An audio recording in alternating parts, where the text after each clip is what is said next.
because in Ukrainian society, there's a popular opinion that NATO assistance has to be expressed in purely military support, military help, javelins, for instance, that get talked about. If that doesn't get provided, the impression is that the support is not sufficient, and that causes some disillusionment. And at the same time, the North Atlantic Alliance does a great deal of work on helping our military. It's just that this work is not that visible to the average eye because mostly it pertains to structural changes in structures that change the whole of Ukrainian military machinery, its defense mechanisms to North Atlantic Alliance standards, which enables us, if successfully implemented, to achieve these two main goals. First, to give Ukraine the opportunity and ability to be resilient, to provide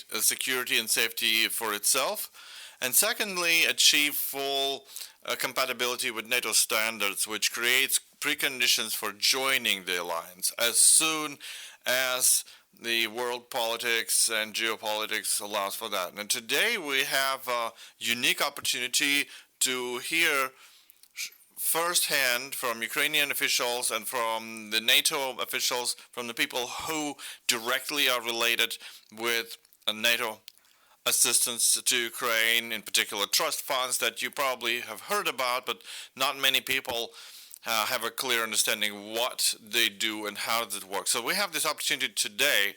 I want to, before we proceed to hearing the presenters, I would like to thank the NATO Liaison Office in Ukraine and the Information Office in Ukraine who've helped do this event.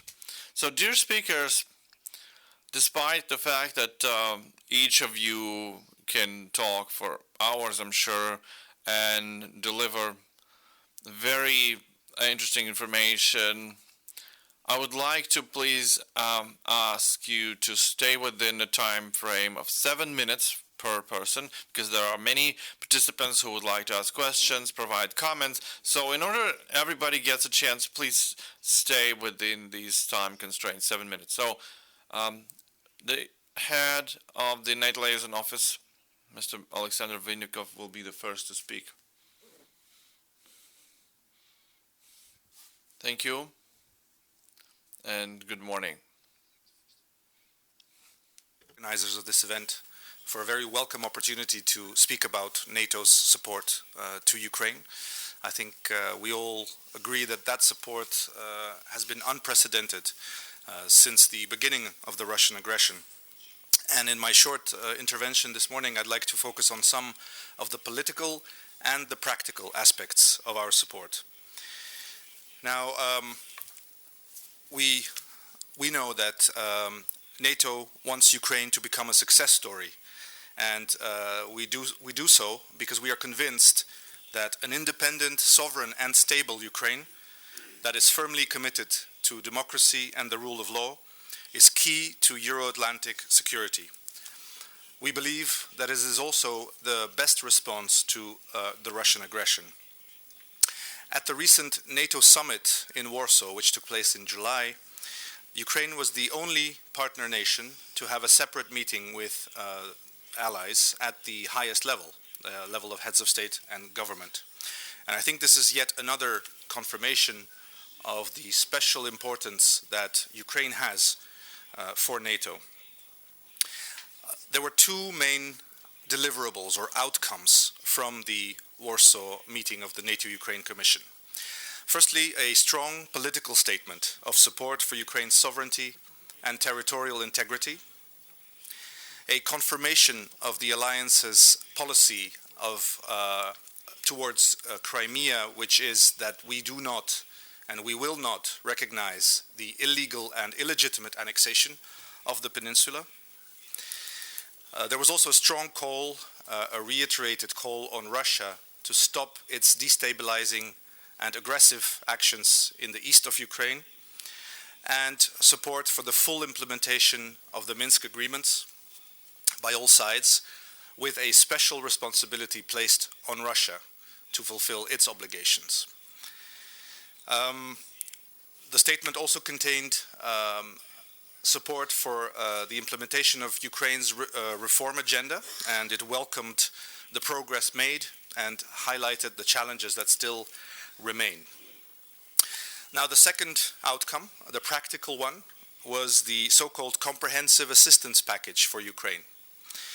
Now, this package is aimed at consolidating and enhancing NATO's practical assistance to Ukraine so that Ukraine can better provide for its own security and carry out the needed reforms. The Comprehensive Assistance Package contains 40 tailored support measures in 13 key areas where NATO will support Ukraine in reforms. And it covers far more issues than simply military reform, because it is a complex response to a very complex and involving security situation that Ukraine is facing. Now, my colleagues will elaborate later today about the detail of our programs and our trust funds. But just to give you a quick flavor, the measures under the Comprehensive Assistance Package aim mostly at two things. They aim to support reform of Ukraine's security and defense sector, focusing on the key principle of civilian control and democratic oversight of the armed forces. And secondly, they support the building of capacity and capabilities in Ukrainian institutions. Now, the package includes advisory support with 15 allied advisors seconded by their respective nations, working directly with their Ukrainian counterparts to support reform. It also includes trust funds, both those established at the Wales Summit in 2014 and those that have been operating in Ukraine for many years. It includes programs that build capacity. These include the Professional Development Program, the Defense Education Enhancement Program, the Building Integrity Program, which addresses corruption, and the Planning and Review Process, which makes Ukraine undergo the similar planning procedures to those of allies.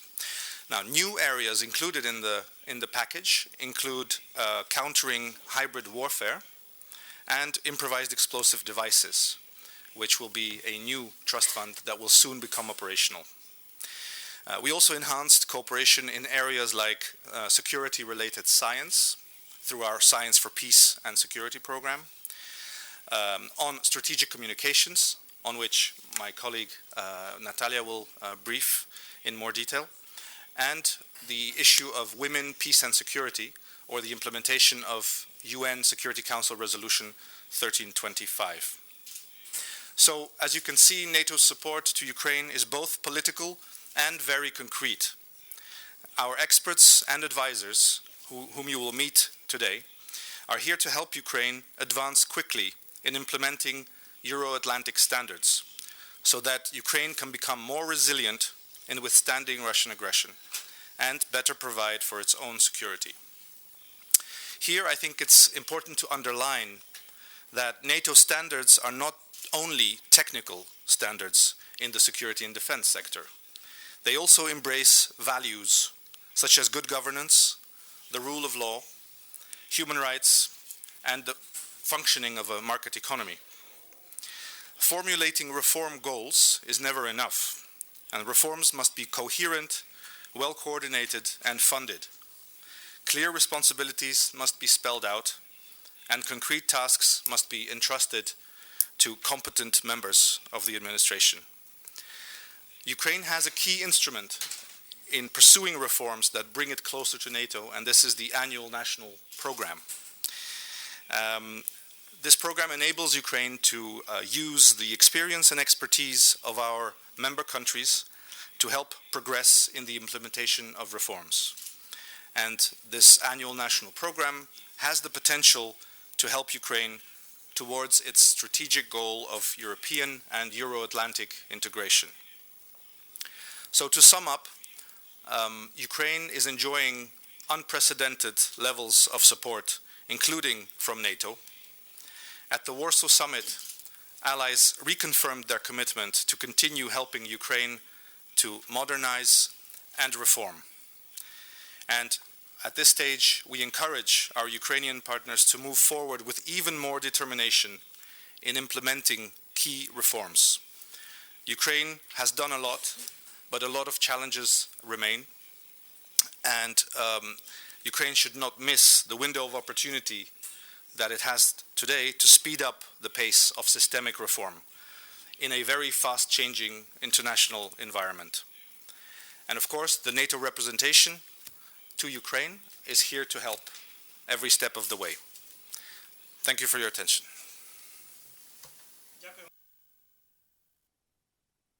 Прошу. Дякуємо, пане Вінніков, за чудовий вступ до нашого. Thank you, Mr. Vinnikov, for a wonderful introduction, and thank you for having found time to come to us and say the introductory speech. We know that we have a very important event in another region of Ukraine planned, so thank you for doing that. And now we would like to invite Madam Irina Fries, head of the constant delegation of the Parliament of Ukraine in the NATO Assembly and head of Euro-Atlantic Space Agency. Irina is an active promoter of NATO-Ukraine cooperation, and what's important, she is the person that has the courage to say openly if there are problems arising in our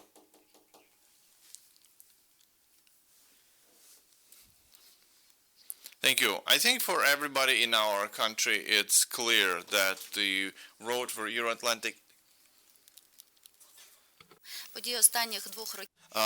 there's no alternative for Euro-Atlantic integration. Over the last 2 years, we have outlined our foreign policy that we are moving toward Euro-Atlantic integration by demonstrating not only declarative intentions, but specific results, how the defense and security sector should be reformed. Unfortunately, the model of international law that formed after the Second World War is not working right now.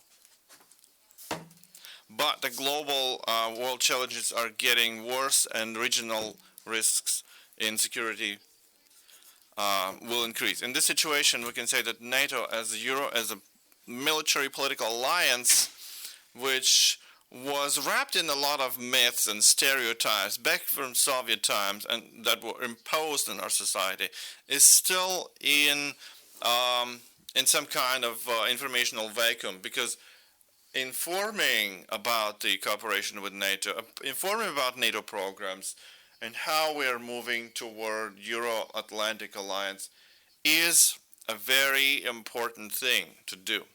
A complex assistance package that was approved on July 9th, as Alexander said, is unprecedented over all the years of independence of Ukraine. It has 13 main directions, it has 40 sub-directions, it has cooperation with 8 trust funds of NATO, and so it opens us the opportunity not only to talk about our Euro-Atlantic integration, but also to realistically demonstrate results on this way of reforms. And from my own experience, I can say that cooperation with NATO liaison office, with NATO experts, has given us opportunity not only to come up with a strategic defense bulletin, which is currently a roadmap for reform of the defense and security sector.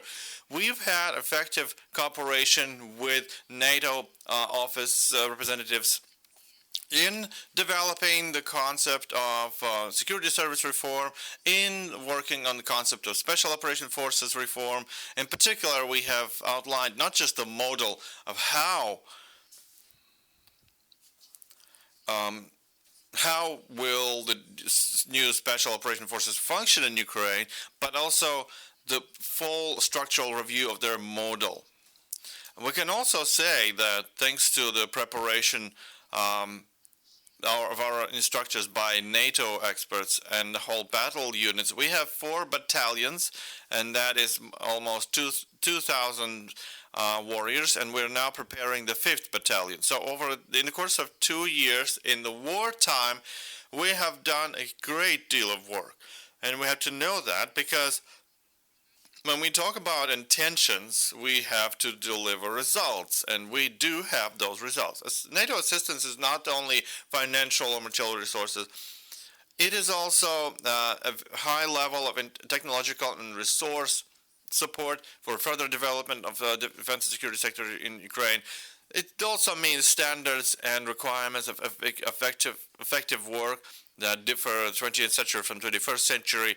We also say in armed forces of Ukraine has to be implemented the system of C4 ICR management system, which is going to be true revolution for armed forces. But the assistance and openness and readiness to extend our cooperation from the side of NATO requires from us not only to be ready to do concrete things, but to do them in that direction that's already been agreed upon. So if we've done some work in reform of security service, we have to complete it. We have no right to stop. We have no right to decrease the pace, not to lose the momentum. So, in conclusion, I don't think I should talk about declarative things. I think we should more show specific things that we've done, and that is a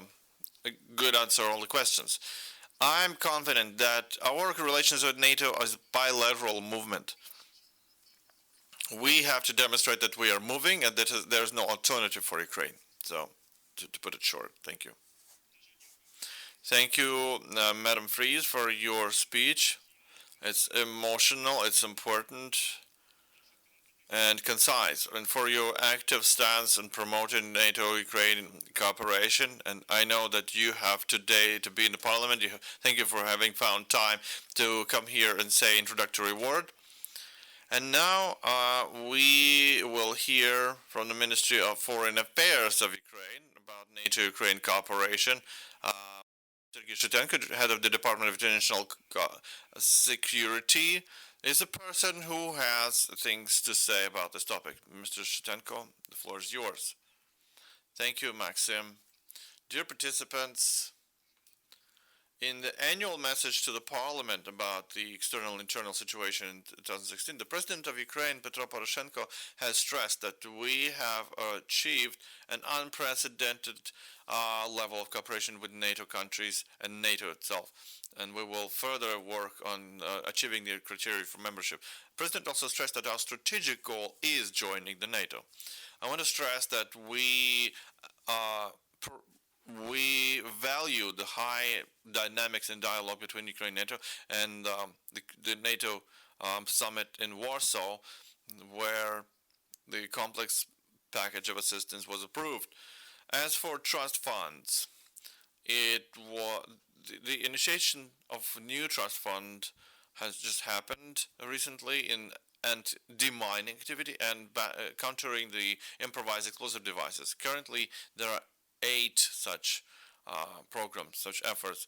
Besides, another work has been started on the radioactive burial sites from former Soviet military objects. For priorities for the 2016, we have completely renewed our approaches in integration of NATO. We have streamlined the coordination on the level of Prime Minister and Prime Minister Madam Ukrinform on Euro-Atlantic integration and cooperation. The annual national programs are the main tool of our Euro-Atlantic integration. I won't dwell on trust funds because that's going to be a topic of further discussion, but I want to stress, as Mr. Vinnikov said, that our main tool for Euro-Atlantic integration is the annual state programs. In this regard, we have outlined the new way of designing an assessment of annual programs under the Ukraine-NATO Commission, and there was a draft order of the President, was supported by the Cabinet of Ministers on October the 5th and submitted to the Presidential Administration. So that order harmonizes national procedures and in modalities of RNP designing. Last week, we've had delegation of NATO experts headed by Alejandro Alval Gonzalez Assistant of General Secretary of NATO and Political Security. And based on discussion from NGOs, governmental bodies, parliamentaries, the NATO side has prepared assessment presentation, which Ukrainian counterparts will have to analyze and take into consideration. The assessment and recommendations from NATO will be thoroughly analyzed in the RNP Project 2017. It must be also said that a positive development of civilian support of NATO. Civilians understand that non-bloc status or union with Russian Federation will not guarantee national security and defense. Although still there are myths and stereotypes in Ukraine society regarding NATO. So we initiated and prepared the project of awareness raising, public awareness raising program for 2017-2020. At the same time, a priority development for NATO-Ukraine cooperation is internal reforms supported by NATO, in particular the defense and security sector. People have been conducting reforms, and the results depend largely on level of responsibility of people who manage their spheres. And so it's important that the alliance grants us assistance in within this assistance program, the program of improvement of military education, integrity, transparency, good governance, and minimizing the corruption risks for security and defense sector. Well, the coordination of selection and allocation of NATO experts for partnership events for 2016 and 17. This year, there will be a participation of Ukrainian participants in 309 events initiated by partnership. According to the decision of the first meeting of the Commission Coordination of Euro-Atlantic Integration of Ukraine, we have created a task force, RNP development. This task force has cabinet ministers, people, presidential administration, NSDC, Ministry of Justice, Economic Development, and Ministry of Economic Development and Trade. So there has been a renewed program for this task force, and the 5 key spheres. The first sphere, political and economic issues, has been expanded. The first discussion with public has been done, and NGOs, between NGOs and public and the NATO representative offices in Ukraine. The third revision of ENP draft last week was sent to General Prosecution Office and Specialized Anti-Corruption Prosecution, the NABU, the State Penitentiary Service, the High Council of Justice, the Ministry of Temporary Displaced Persons, the Agency on Electronic Government, and the Transport Agency. This work, we have almost completed the first chapter with the rule of law, anti-corruption measures, and reforming the legal institutions. Doesn't mean that the rest of the program is absent. In nearest time, there will be discussions on the subsequent work. The NP work 2017 is planned to complete by the end of November, since we have to complete the work on assessment documents, NATO assessment documents for 2017. In conclusion, I would like to state that currently the main focus regarding the Euro-Atlantic course of Ukraine has been focused on following things. Completion of military reforms of safety and defense and in military industry, awareness raising and foreign support, training our professionals, supporting NATO operations, implementation of practical projects of cooperation, in particular in science. I hope that success of our events will provide an unbiased perception of alliance in our society. Thank you, Mr. Shevchenko. It was important to hear that our Ministry of Foreign Affairs and our governmental agency has so many plans to develop the relations with the alliance, and especially for the year 17-20, we will be streamlining our information campaign, because we have to do it now. And the state level is the state level, and it's very necessary. Dear participants, dear guests, I would like to focus your attention that the materials that you received during registration, there are some infographics provided by NATO Liaison Office and Center of Documentation, which can help you understand better what are the trust funds doing in Ukraine and what the strategic communication with NATO is all about. Of course, you will also hear a lot from our esteemed speakers today, but you can also use that infographics to learn more. Natalia Nemilivska, Director of Center Information and Documentation of NATO in Ukraine, who is now also implementing the roadmap of partnership Ukraine-NATO and strategic communication. I think that Madam Nemilivska, among other things, will tell us about the special things within this work. Thank you. Here this morning with you, and we are very honored to be co-organizers of this event today, and to have been provided the opportunity to share the many aspects of cooperation between NATO and Ukraine, specifically through the NATO Trust Funds, but also the strand of work that we are responsible for, which is the area of strategic communications. As Alexander noted, our main aim and the thrust of the CAP and the work that we're doing in Ukraine revolves around supporting Ukraine's reforms, and also building up the capacities of Ukrainian institutions.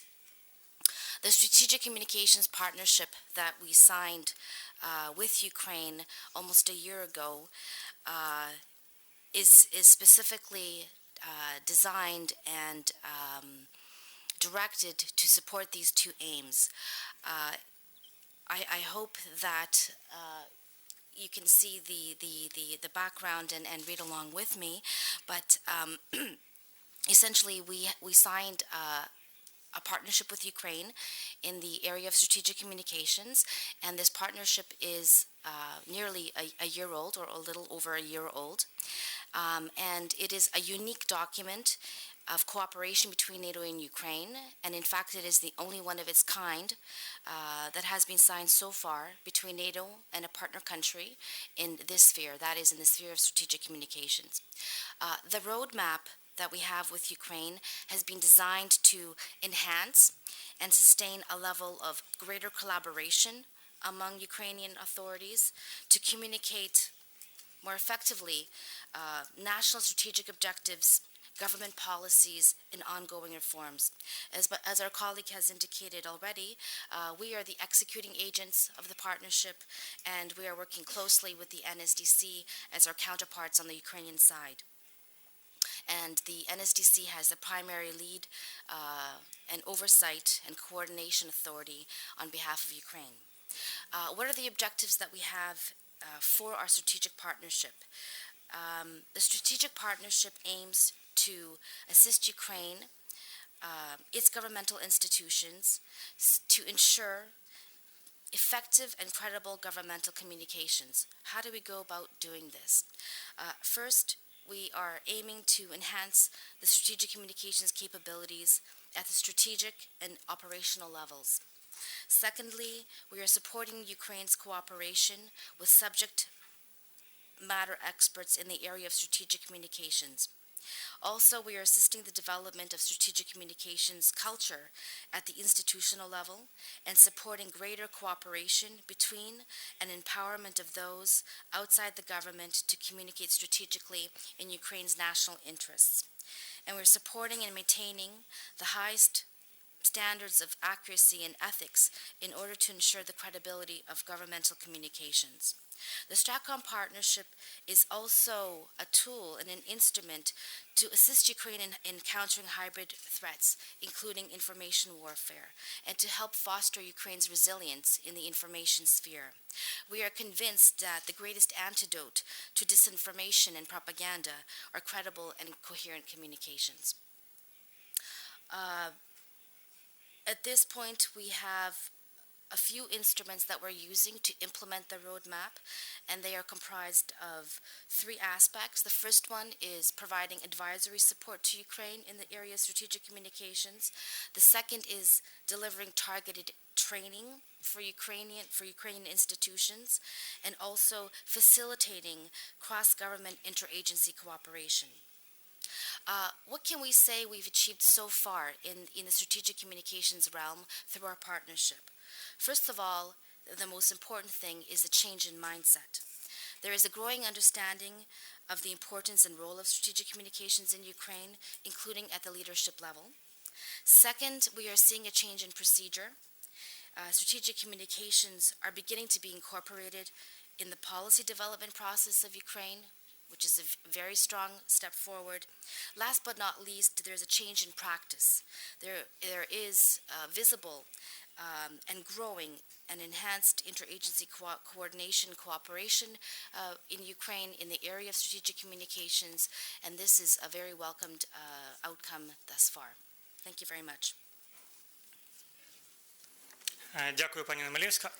Як людина, яка багато Thank you, Madam Nemeliska. As a person who's done a lot in strategic communication, I can only confirm that, yes, indeed, this is where Ukraine requires profound changes and support, because communication in Ukraine outside and inside, we've had a lot of problems, largely because of not understanding what strategic communication is all about, what it should be, and that caused a lot of problems in reforms in communication between the government and society and working with our external partners. So I hope in this sense the NATO support will indeed help our country to resolve these problems and finally understand that strategic communication is not only counter-propaganda, it's a great deal of efforts that serve to build proper communication from inside and outside. And now I'd like to give floor Mr. Mark Opinord, Deputy Head of NATO Liaison Office in Ukraine, who will tell us a lot of interesting things about NATO support to Ukraine in general, and I hope also about the trust fund issues and complex package. Thank you. Floor. Well, so as not to repeat what was said already in terms of what NATO is doing, and so as not to repeat what will be said later by my colleagues who are working in specific areas of reform, I'll limit my comments to just a few, let's say, methodological aspects of how NATO provides advice to Ukraine. I think the first thing to recognize is that this really is a broad enterprise. We have 15, 20 NATO experts who are here at any given time. Many people are coming and going.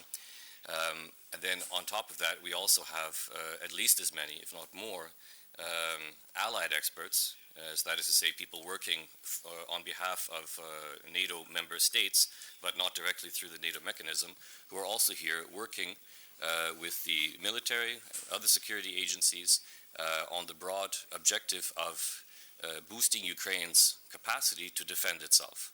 So that is the focus of our mission, of our advisory mission, is to help Ukraine develop the ability to defend itself better than before.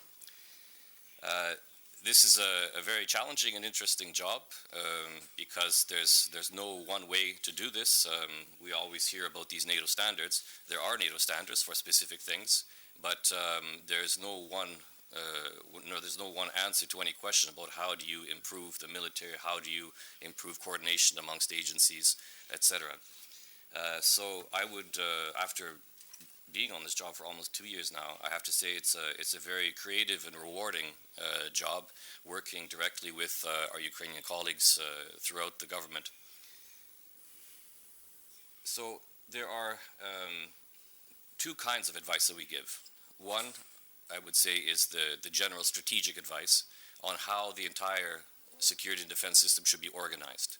Now, this is a question that Ukraine addresses through what was called the Comprehensive Review of the Security and Defense Sector, and it led to the creation, to the development of several strategic planning documents, starting with the National Security Strategy, the military doctrine, the concept for the development of the security and defense sector, and then the Strategic Defense Bulletin.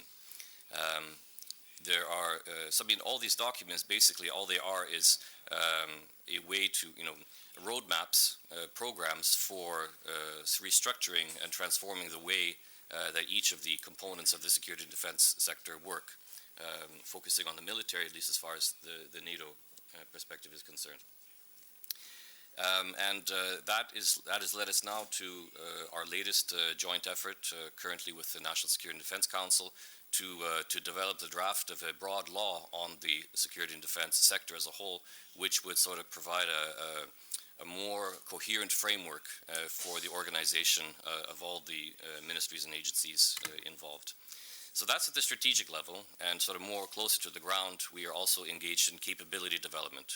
And as you've heard, this spans the range of military and other capabilities which are important for the security sector, things like logistics, communications, medical services, etc. So we're really engaged in the whole area. And we need to realize that this is a very complicated thing, not only for Ukraine to do, but it's also a very complicated and big enterprise for NATO and allies to be engaged in.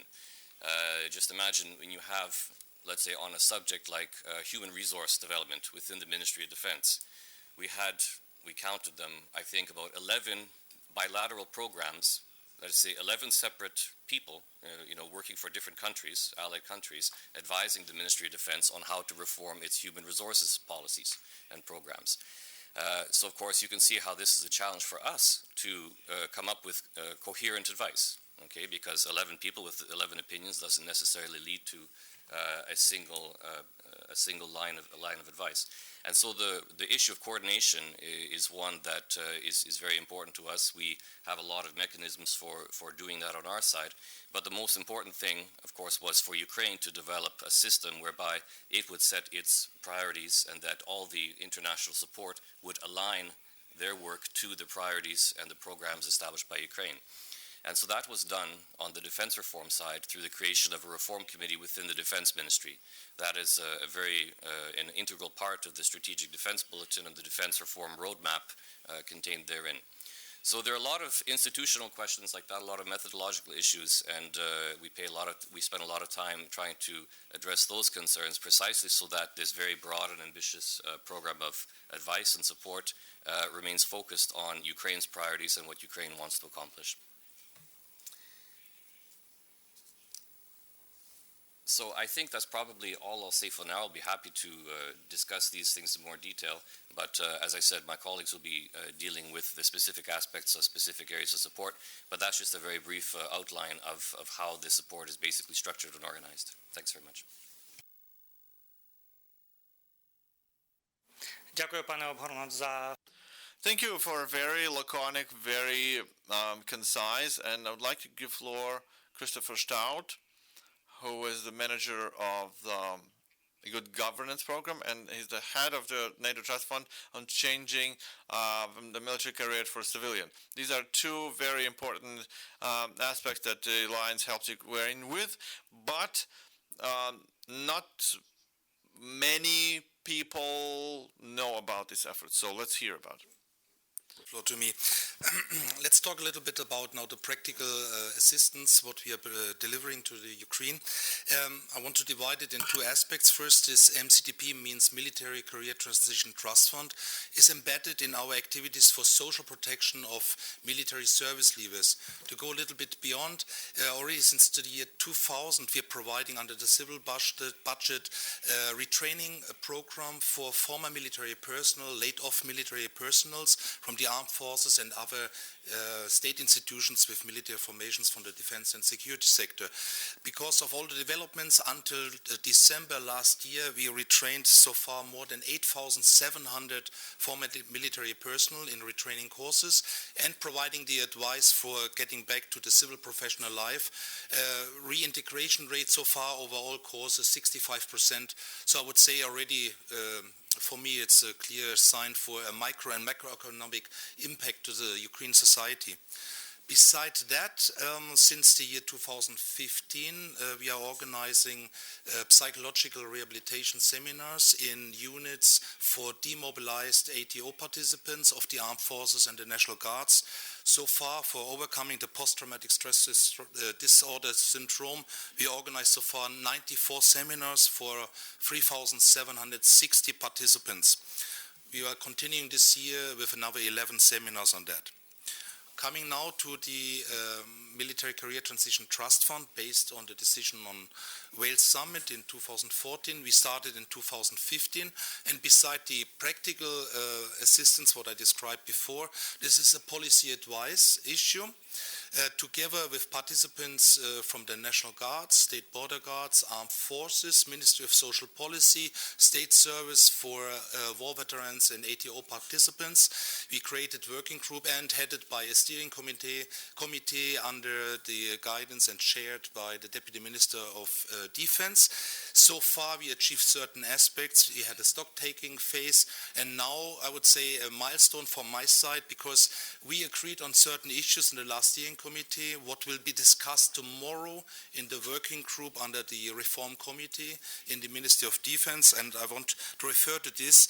We already reached the understanding that to pass the functions of social adaptation of military servicemen from Ministry of Social Policy back to the Ministry of Defense of Ukraine, to introduce a differentiated system of provisional adaptation depending on the term of service in the military, to provide the right to full social adaptation to all military professionals, and to create a separate unit in the Ministry of Defense with appropriate authorities to perform the functions of military career transition system.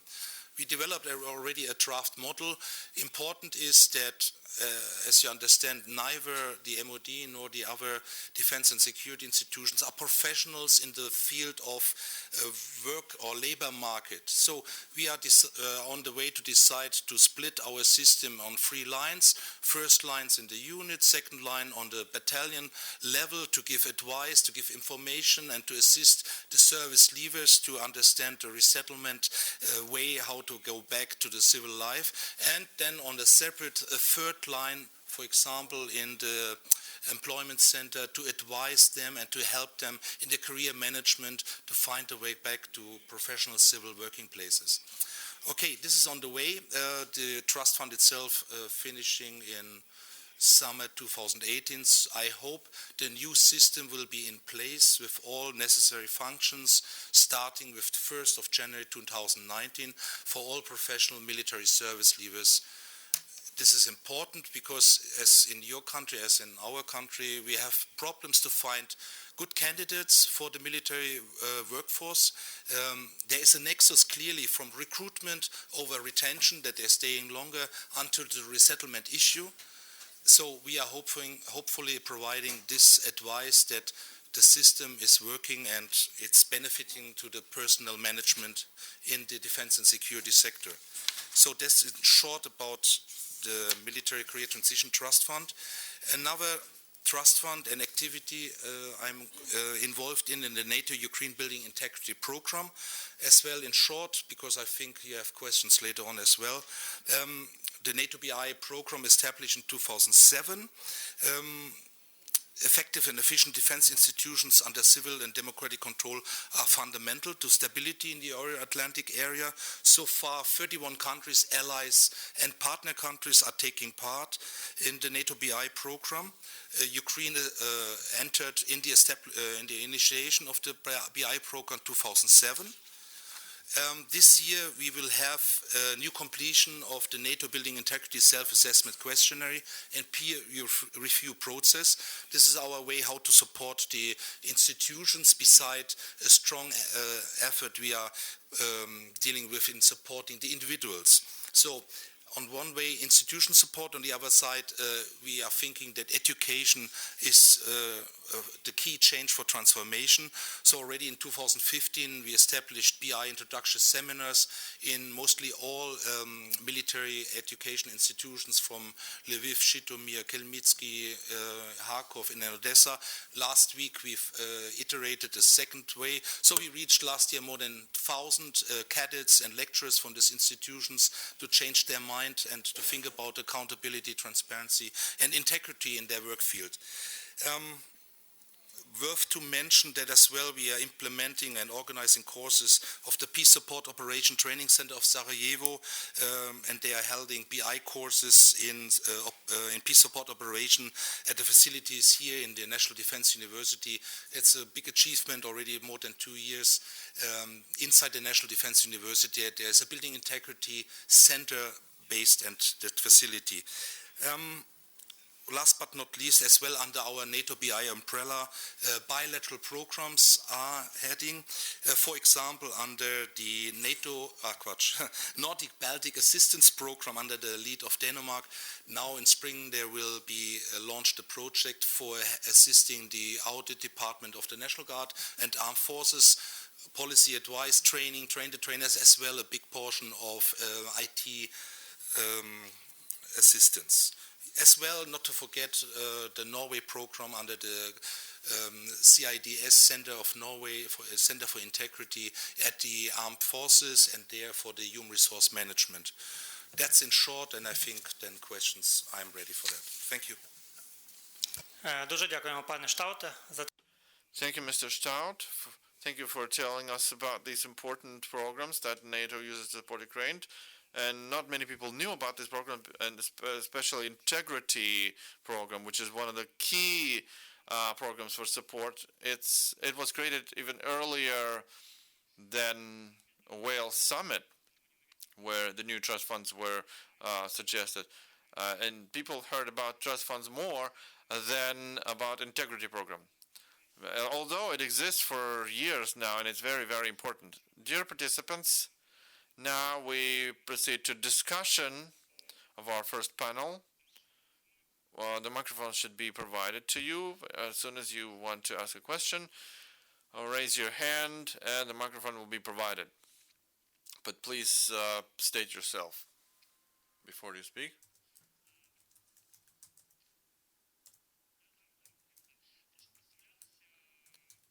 So state yourself. And please stick within 2 minutes, a comment or a question. So I think one. Since 2000 to 2006, I was head of the NATO Parliamentary Assembly delegation. And it was back then, in my initiative, was the Interparliamentary Council NATO Ukraine, which is unprecedented with between our countries. Unfortunately, the parliamentary person has gone. So relations with NATO is a bilateral movement. We're looking now at the trust funds programs. It's what NATO gives to Ukraine. In December 2014, the President Poroshenko said that Ukraine, when it signed the law on canceling non-block status, he said that Ukraine will integrate on all criteria to North Atlantic structures. So I mean that. I have a question specific to executive members of government. What is the package of documents, drafts of law, and concept of achieving the criteria to integrate Ukraine to NATO?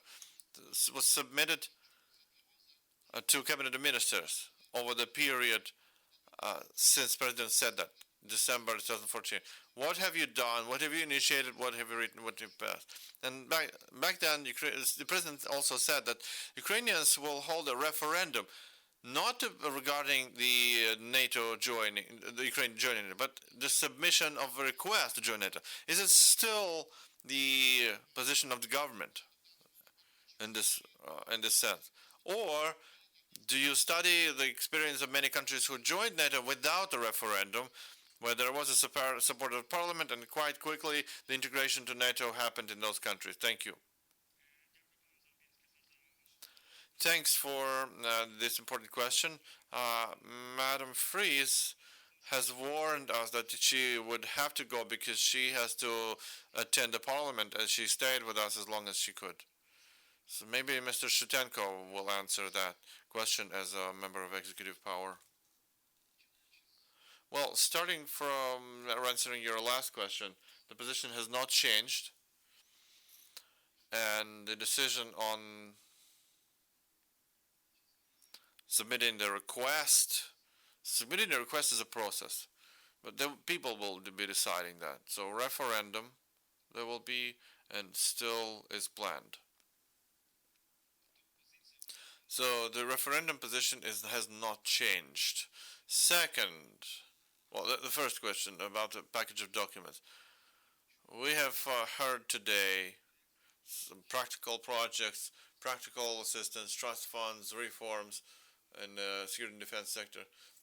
You don't need any laws for that. Nothing has to be amended. You have to implement it, those that have been passed already. So we have the annual program, which most years have not been fulfilled, but as a declaration only. So every year there were about 400 events. This year, 355. But if you look at all those events, those are not projects. Those are some things that are very technical. So seminars, round tables, and all that is considered as a program of cooperation with NATO. We have gone away from that, and that's why me, as a representative of Ministry of Foreign Affairs, we like that there's this program, and we will create a task force, and we will do programs and projects specifically for hard results. Currently, achieving NATO standards is a program of actions, is an action plan, and so far it remains like that, and it requires enforcement, not introducing the new legislation. Everything's enough. There is charter, there is a program, it's just not enforced. That's why we are now focusing on practical results. So, for instance, trust funds, they're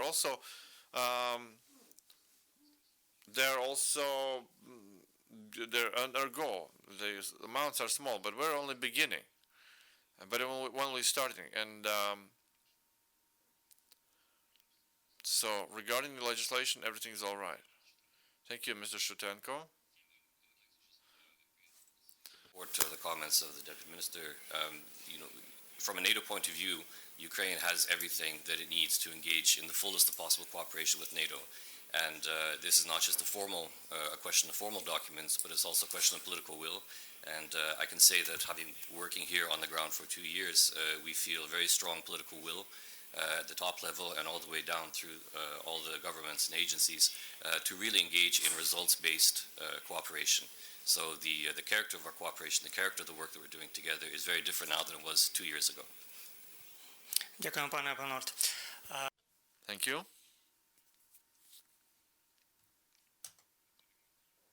Vitaly Martinyuk, Ukrainian Independent Center of Political Studies. Today you have mentioned trust funds on demining, although in the documents here there's no information about it and no details have been why this fund has been created for so long. What is the role of the leading NATO countries in this fund? Have you started filling it up? And what will be the main focus of using that fund? Thank you. Thank you, Mr. Martinuk. Maybe Mr. Bernard is to you. Details of the work that is being done in the area of demining, but I do know that a lot of activities are currently going on. This is more a question of how the work is packaged, how it is organized and coordinated. You have work being done by several allied nations. For example, the Canadians are providing training to the Ukrainian military on how to safely dispose of improvised explosive devices. I just know that because I'm Canadian and I happen to be aware of it. But there really is a lot of activity going on, and the reason why we decided to create a trust fund was not to begin something that we weren't doing before, but rather to give a sort of organizational model and structure to the work that is happening across many different areas. This goes back to what I was saying before. You have many nations within NATO and outside of NATO in Europe and beyond, Australia, etc., who are supporting Ukraine in many things. Demining is a very important thing, or assistance with various aspects of mines is a very important issue that needs to be addressed in the context of the current conflict.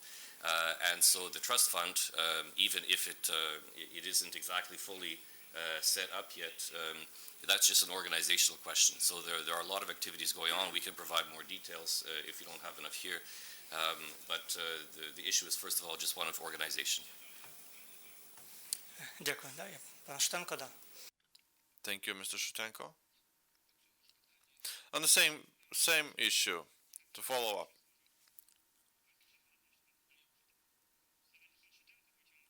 So, Mr. Shutenko, to follow up on that. I just wanted to add that the issue was to find the country which will head, this will be the head of this fund. In Warsaw, Slovakia agreed to be that. Bureaucracy is unfortunately a thing not only in Ukraine but in NATO. There are some procedures until this will work. The national delegation of Slovakia will meet in the International NATO Secretariat to think how to streamline how this fund will work, so in the nearest future. But a positive development is there, that there's a lead nation, and that's why the Trust Fund will start working as soon as the International Secretariat of NATO and national Slovakian bodies will agree how this will work. As far as I know, in the near future. Practical efforts that are already underway. I didn't notice it initially that Vasil Livinchuk, the head of our NSPA office, knows a lot about this, and he could add some details. He'll be talking about it in the next session, so we'll have more details about the specific activities in the next session. Дякую. Так, ще запитання, будь ласка. Thank you. More questions? Sergei Kadorov, ex-head of the Department of Information Security, NSDC, and I also was a co-head of Ukrainian part of the Joint Task Force in Cybersecurity, Ukraine-NATO. My question to NATO representatives: has there been any change in your approaches in cooperation in cybersecurity? And have you reviewed the framework of NATO-Ukraine cooperation in cybersecurity, so that currently we understand that right now Ukraine can talk less about cyber defense, but more about cyber war, basically. And this talk has been going for a long time. Have you changed the approaches in NATO-Ukraine cooperation? Thanks for that question. The Trust Fund on Cybersecurity will be later in the second part of our meeting, and this is where you will get the answer to your question directly to that person who is responsible for that line of work.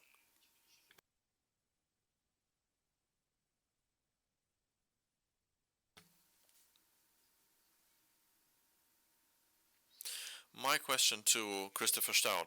State yourself, please. Alex Starikov, the Union of Peacekeeper Operations. Mr. Christopher Stout, in your speech you said that tomorrow you will be on the reform committee about some functions will be given on social protection of some category of military to military defense, Ministry of Defense. We have veterans of the Second World War.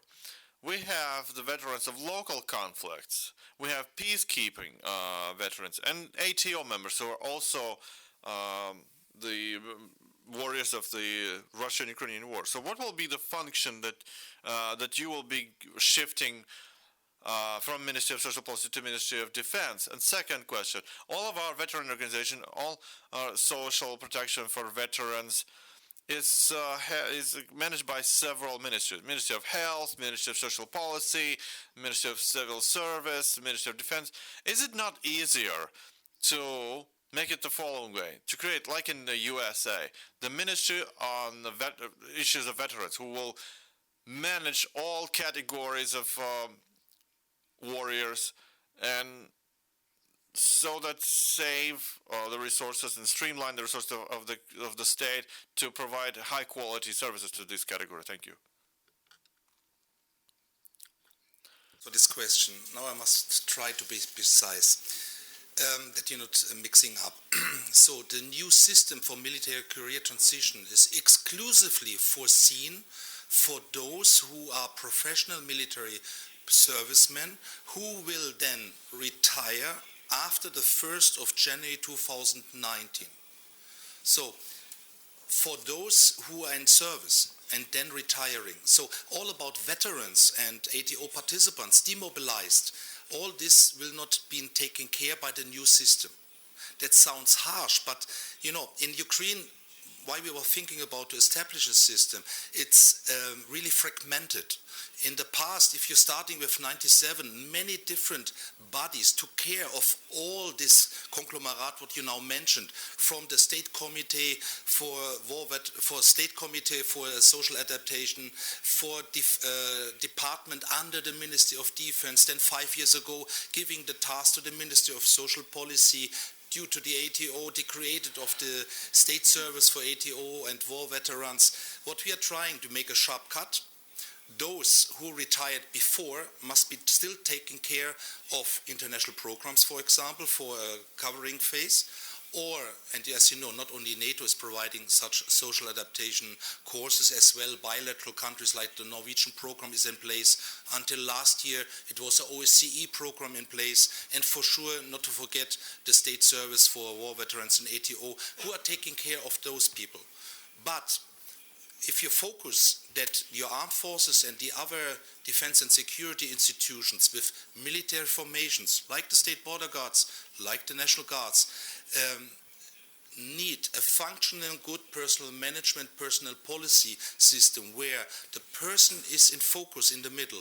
And this means, what I already mentioned, there's a clear connection, a nexus between to find good people, to recruit these people on the market, and not that they are going in young times to other universities in the civil labor market, or that they stay longer after signing a contract after 2, 3, 6 years. It's an argument that you're getting more benefit out of the system, that you continue your service because it's needed. And then to take care of these people who are leaving the armed forces after 10 up to 20 years, not having the right for pension, and then to assist them to be again in the civil sphere, in the professional work sphere, a productive person to feed their families and to earn money and to give something back as well in the taxation, yeah, so that they're not anymore on the burden of the armed forces or even the state. So therefore my answer is clearly all these other categories of people who shared blood to their country, we must take care in a separate issue. But this new system should be a part of the personal policy, of the personal management framework of the institutions as a major and an important tool. Дякую, пане Штаут. Чи буде ще в когось? Thank you, Mr. Stout. Will there be any more comments? Sergei Tolstov, political expert. Well, it's clear what trust funds are doing, but we would like to talk about strategic communication. Since all this cooperation is going on, we would like to know what is strategic here, and are there some principles, because it's not understood, it's not clear how the President Poroshenko and the General Secretary Stoltenberg will talk to each other, or the Council. Of course, that it can be understood how experts on various talk, but how will you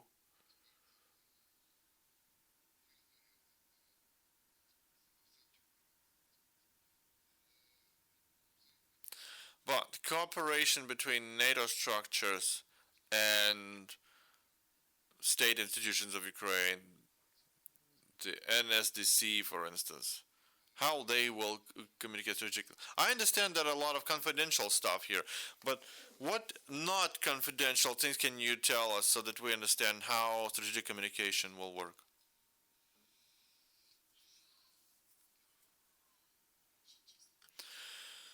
Honestly, I don't think I have understood your question, but let me try and describe what is strategic communication. Well, how do we see that? And what are the principles that we work in Ukraine in this regard? First of all, strategic communication is primarily as an interagency coordination and cooperation. Most important when we talk about communication is a streamlined work of all the instances, all the ministries, institutions who are engaged in communication, be it in Ukraine or some foreign audience. And primarily, we're talking about mindset and understanding that interagency cooperation, the coordination, is a help to the country. Because often we see, not only in Ukraine, in many other countries, we see that information that is coming out on some issues or some persons does not always agree with other members of the same institution. So the messages are disjointed or such that don't empower each other. So strategic communication is something that we want to show as an example. Example of various NATO members, be it the UK, be it the USA, or other countries, to show, A, how they work, how they do that, how they communicate, how they built that system in their country, and also to show how we do that as an international organization. Because in the long run, the system that will be built in Ukraine will be completely Ukrainian, purely Ukrainian. And we're now trying to show how it's done in other countries as an example, and to show how other international organizations do that. And the system that will be implemented in Ukraine is going to be a Ukrainian one, and it will answer the needs of Ukraine.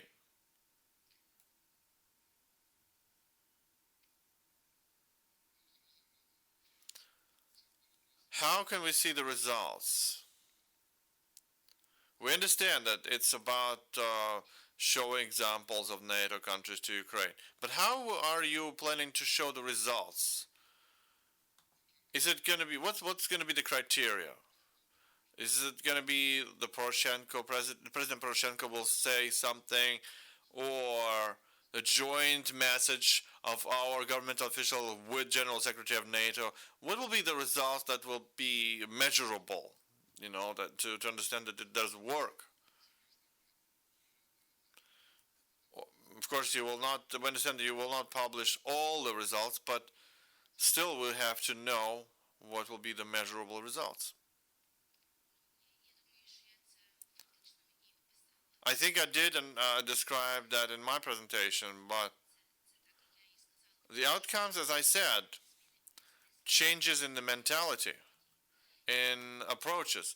And I think what we see from our side, that there are changes in mentality, that what strategic communication is all about, how it should work, and the role of strategic communication for Ukraine, for the country.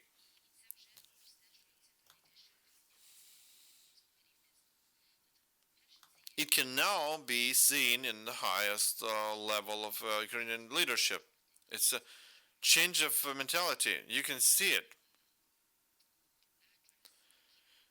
Even in the address that were in the parliament, done by the president, 22 sides were provided dedicated to strategic communication.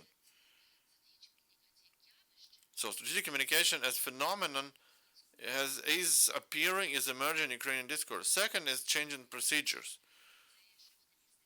And that's another of those outcomes. We see that in the SDP, in the military doctrine, there are already on the policy level strategic communications. They are incorporated. They're inbuilt in that systemic document. So that is a deliverable. And the fact that strategic communication is implemented in the policy level, in the policy making level, is another proof. And of course, I would say the most important is the change of practices, the approaches, how to work,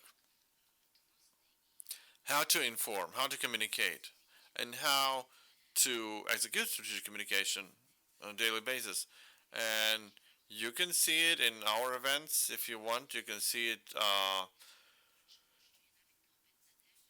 and there's a demand so that different agencies, different ministries got together and discussed together the questions that they share. So changing the practices and approaches, strategic committee. So it's not vertical thing. Somebody dictates everything, but it also has a horizontal dimension. Thank you. And one final comment.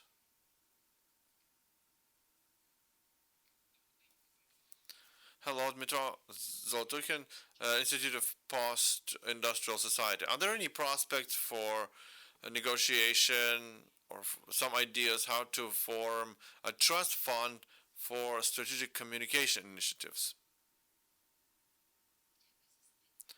Thanks for this question. Yes, this question is on our agenda, but let me just first split it into parts. First, Ukraine already has a powerful tool, which is the roadmap. And another thing, trust fund is not the only mechanism that you can use to facilitate strategic communication. So first thing, we already have the tool that we are designing, that we're using. We will continue to put effort into that. So we have a foundation. We already have a foundation to work upon. And now, the trust fund itself is a question that is on the agenda, and it's being discussed. But currently, there's no firm decision as to create additional strategic communication trust funds.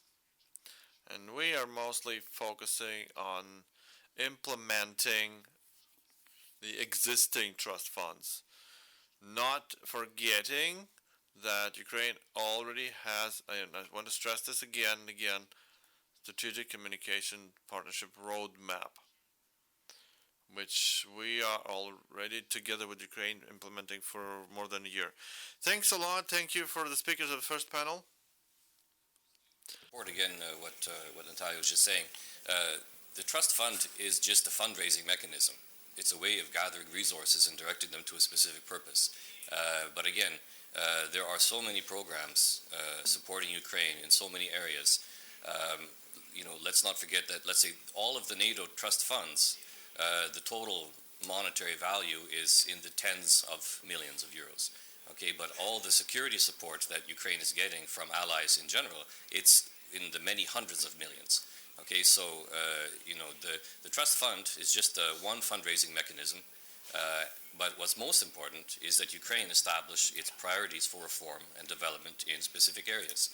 And for this reason, that's why I always try to draw attention to the establishment of the Reform Committee in the Defense Ministry with its working with its five subcommittees and its very concrete results-oriented program of work as the core of the entire reform process. And that is the national roadmap around which all allies are now aligning their efforts. Дякуємо шановним спікерам за те, що сьогодні розповіли нам. Thanks for all the speakers for telling us a lot of information, a lot of interesting and new stuff on NATO helping Ukraine. And I would like to, we'll have a short coffee break. You're all welcome, 15 minutes break. After that, there'll be a second part, no less interesting. And there, the NATO Trust Fund representative will tell us about helping and facilitating the critically important security and defense sector. After that, you will be able to provide your comments and ask questions. Thank you.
шановні гості. Yeah, dear participants, dear speakers, let's commence our second discussion panel. And the topic for this panel is more practical, related to specific assistance that is provided within the projects for trust funds to reform critically important defense and security sector of Ukraine.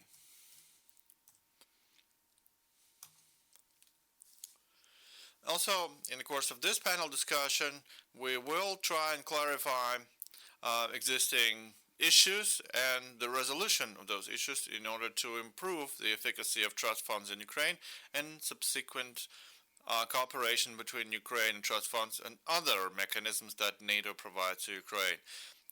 Today's speakers for this panel, Georgy Dolgov, Deputy Head of Minister of Defense, Department of Euro Integration, and the head of the NATO mission 2010-2015. Mr.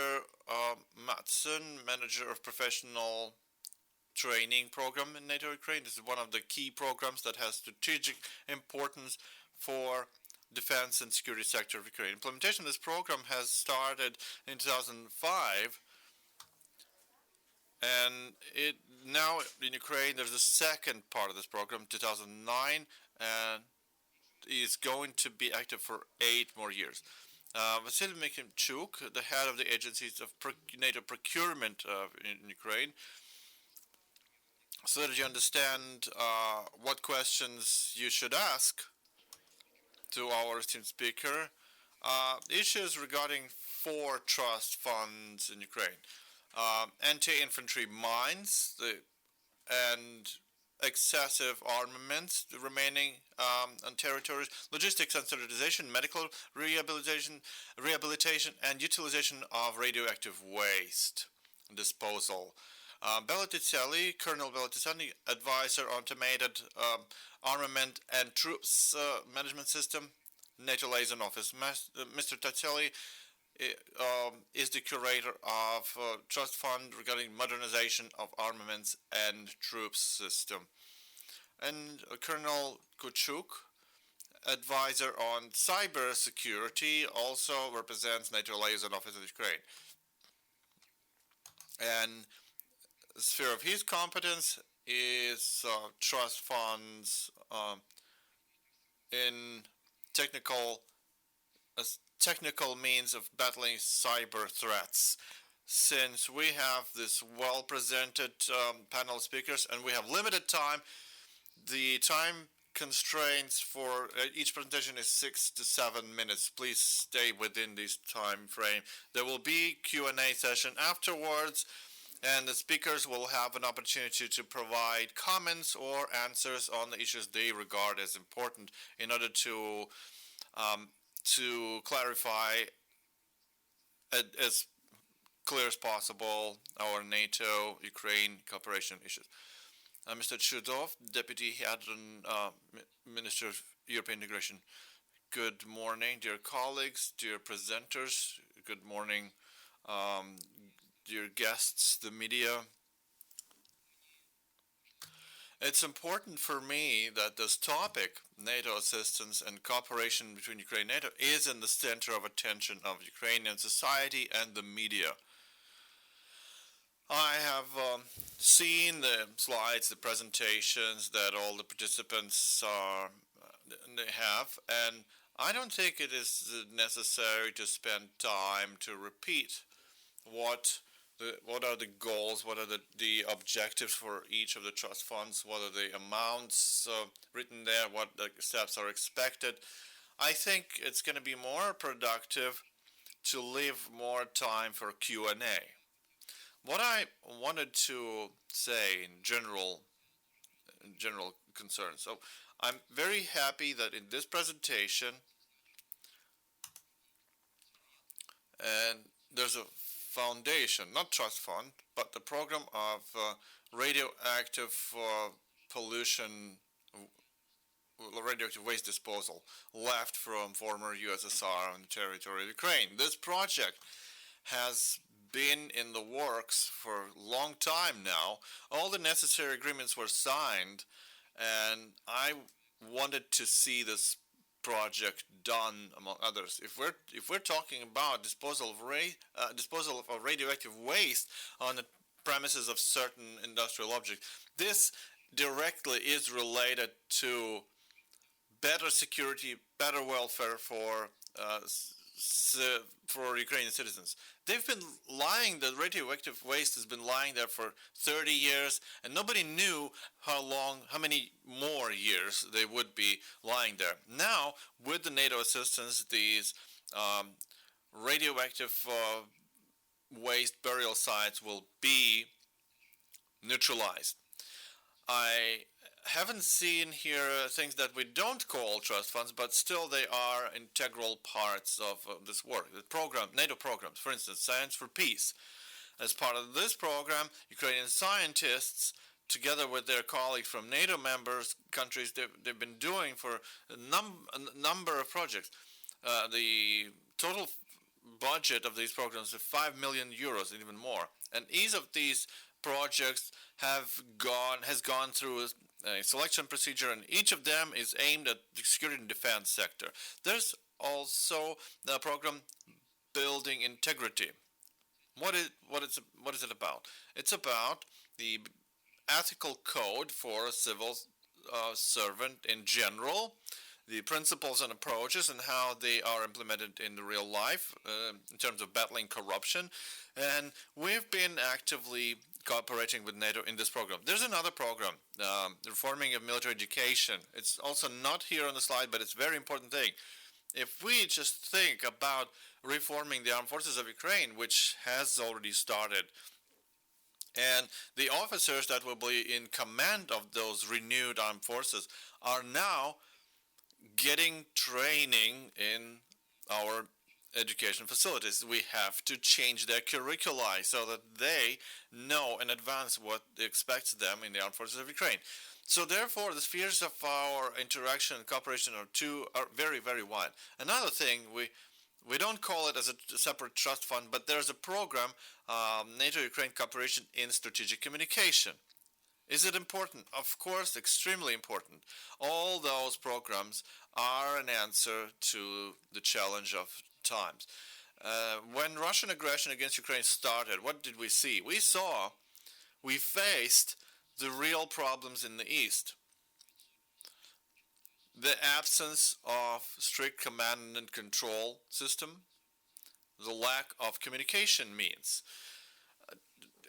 very difficult, very obsolete logistics. The needs for training, individual training on the level of unit. The need for training in tactical medical service, what we did with the help of volunteers. And thanks to that assistance, we did save the lives of many, many Ukrainian warriors. So there's a very wide field of activity outside the trust funds, outside even the programs that are widely known. There's another sphere of activity, the advisory. Upon request from the Ministry of Defense of Ukraine, Stepan Poltorak, to our leading partners, the US, Great Britain, Canada, and Lithuania, has submitted positive response and sent to Ukraine their strategic advisors. These are officials of the highest level. And the 4-star general from the US, John Abzade, is the head of that mission, who's already been to Kiev, and we expect his arrival next week as one of the leading strategic advisors. Besides that, as part of the cooperation with NATO Liaison Office, we have about 30 experts from various NATO countries who are working together with Ukrainian military, with civil servants in the MOD and the general staff. So we're talking about a very wide field of joint activity, starting from special operation forces down to strategic communication, down to logistics, or professional growth.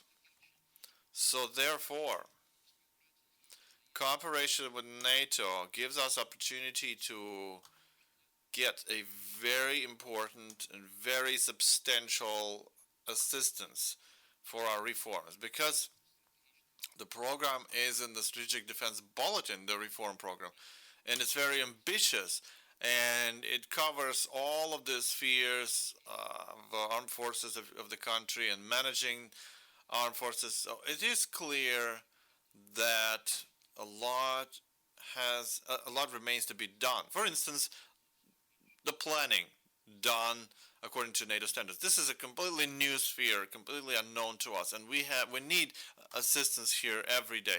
So that wraps up my introductory speech, and I'll be ready to answer your question. Thank you. Thank you, Dmitro, for a very comprehensive introduction. I'd like to note that during the first panel, unfortunately, part of the questions were absent, including strategic communication, and the majority of the questions that you touched, experts are here. After your words, they will be able to provide some additional info, additional understanding, what's happening, what's been done to help us. Mr. Ove Olbel-Madsen, Manager of Professional Training Program, NATO Ukraine. Requests. I'm very, very happy to be here today, and I'm going to present the most exciting of NATO's programs here in Ukraine. This is the Professional Development Program, and it's been in existence since 2005. And if you look at the slide here, it's set centrally in the picture that people are skills to the success. Please. I see that there's a different version of computers here, so bear with us here. I think people can read it, so it's fine. NATO PDP, as we call it, Professional Development Program, PDP, is put in the world to facilitate organizational development and implementation of reforms in the public sector. So this means that we are mainly working with the civilian side of defense and security issues. So just to be clear, we are also working with the military side, but if you put a percentage on it, I would say maybe 85% is directed towards civilian side and 15% towards the military side, give and take a few on the occasion. So the first one is to facilitate the organizational development, and the second one is the capacity building of professional development agencies. That means that we are reaching out to the educational and training facilities, because the core element of this is that we need to leave something behind. NATO cannot train 45 million people in Ukraine.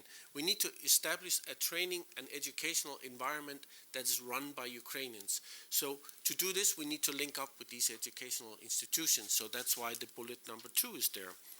And finally, but most important, that we need to enhance the individual skills of people in the public sector engaged in Euro-Atlantic integration. People are central to this. Institutions will not, they will come and go and they will be reformed. This is actually what we are trying to do. But who reforms the institution? It is actually the people within. So that's why we are focusing on enhancing the skills of the people. As it's been said several times, it's not just about learning the NATO standards by heart. It's we need to change the mindset, how people are doing things. You need to let go of the good old ways, replace it with something new. This is reforms. Reforms is not continue what you're doing, just do more of it or faster. That's not reforms. That is something completely different. Next, please. So how do you engage with PDP program? It's actually very easy. It's also been said before, we need to link everything we do to a political goal, a political plan, a strategic objective of some kind. So right now, I heard several times mentioned the annual national plan. We have the strategic defense bulletin. We have, say, the new law on civil service. And you could name several other strategic documents established at a high level in Ukraine. If we have such a program that we can link PDP to, it's the first step of engaging with PDP. The second one is to establish project ownership. This is getting back to the NATO not being able to train 45 million people. We need some institution that is responsible for taking it forward, to task the individual stakeholders in Ukraine to take part, to actively engage with these reforms processes that we offer, these training programs we offer. And then we need to, in an ideal world, to have a joint concept development. What I mean by that is that very often I see people show me a project and they say, please comment on this. I think that's too late to involve the advisors. I think you should invite the advisors in the very development phase. If there are critical things, secret things, classified things that you don't want to share with NATO, show the people the door for that time of when you discuss that particular thing. But the functionalities, the practicalities of developing a project is key to its success. So I advise you to get NATO experts involved at a very early stage. It goes also for the EU advisors, for the other bilateral advisors that are visiting Ukraine. So don't just do it by yourself. Get the help on board from the very beginning. Then we need to appoint this training institution, because very often we have had, over the past years, conferences, workshops, and I speak for a room full of, say, 200 people. Distinguished guests are speaking, but not a single person in the room is charged with taking this forward. Each and every one is noting down what's being said. Each and every one will become a lot smarter, but what to do with the information when it's all done. So in 2 days, some people will remember it. In 5 days, very few people will remember it. In a month, nobody will remember it, because then by then you have had 6 or 7 other workshops or conferences. So it all mingles together. So we need to have some educational or training establishment to capture all this good knowledge from all the different seminars and workshops, put it into a Ukrainian context, and then move it forward. And then we need to supervise this thing in management and the implementation phase. To manage a project is not very easy, but we can train people how to do that. This is actually what we do also. And then implementation is very important. Implementation is not to just launch a conference. Implementation is to make people do what you say you will do in your project. And then quality of assurance, of course. Next, please. This is a list, I won't go through them all, of what we are doing currently. These are the issues that you can approach us with. You see Stratcom is one of them, so this is actually what we do. We don't have the expertise ourselves, but we coordinate, facilitate that you will get engaged with people who knows about Stratcom. Next, please. We separate into two. The previous slide was the overall target objectives that you can receive from PDP. This is the instrumental things that you will receive from PDP, what the people need to engage with these overall political things. And you'll see at the very bottom, it says English language. Somehow we have been known only to provide English language. It's true, we do that. We train almost 800 people annually in Ukraine, but I would rather people knew us from the real context, what we are doing. The previous slide, and then this is just secondary, but it's very important also. Next, please. And just say successful reforms are based on these things you say there. Ownership is very, very important, implementation and sustainability. We need tangible outputs. Next, please. So reforms are urgent. Seize the moment. There's a lot of advisors present now. They may not be here forever. They may. We don't know, but seize the moment. Next, please. The real challenge is at the leadership and management level. If you don't acknowledge that the change is needed, there's no chance of ever succeeding. There's no support from the management side. And then we need to work for the greater good, not this each and individual are getting very, very smart, but we need to work together on making things bigger and better. Next. And that was PDP. Come and see us. You can check us out on the Facebook page also. We have a very, very active Facebook page where you can see some of the things that we are doing. So that was it for me. Thank you. Thank you for precise and very interesting information. Дійсно, дуже багато питань. Головне... Indeed, there are a lot of questions. The key topic, the key word that is often meant here is understanding. And targeted work with all the people engaged in reforms in order to create the real foundation that will provide practical implementation of all the processes of Euro-Atlantic integration in Ukraine. And here, this program plays one of the key important roles.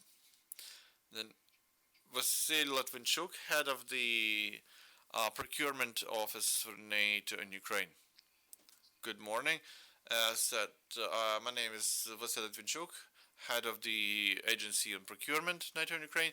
Our office was created way back in 2006, and back then it was responsible for implementation of only one project, Trust Fund, demilitarization project.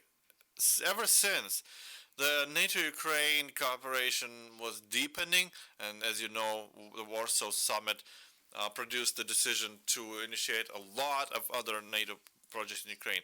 Among them, there are 8 existing in Ukraine. Of them, 4 are implemented by my organization, the NSPA headquarters in Luxembourg, and our office located in Ukraine.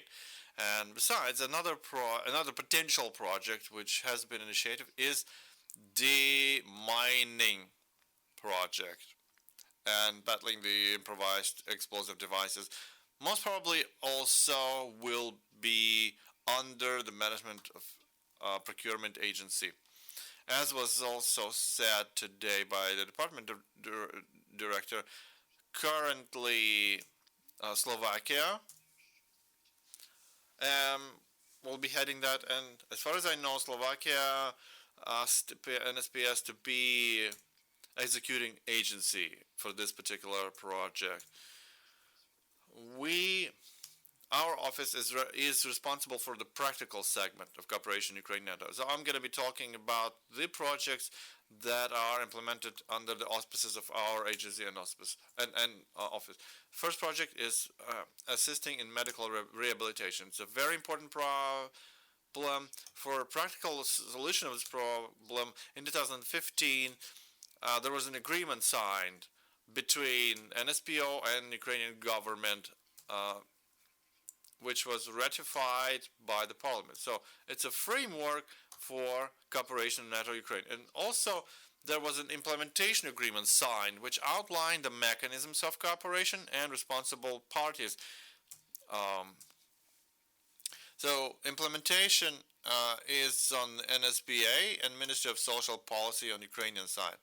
The Republic of Bulgaria is the leading country in this initiative, and a number of other donor countries are assisting. The project is mostly aimed at 2 big initiatives. First is direct targeted help to people and assisting the reform of the system of rehabilitation in Ukraine. Helping people, mostly it's rehabilitation abroad, and providing complex, sophisticated medical devices for wounded warriors, prosthetics and orthotics. Second, professional rehabilitation, and the third is rehabilitation through sports and popular sports.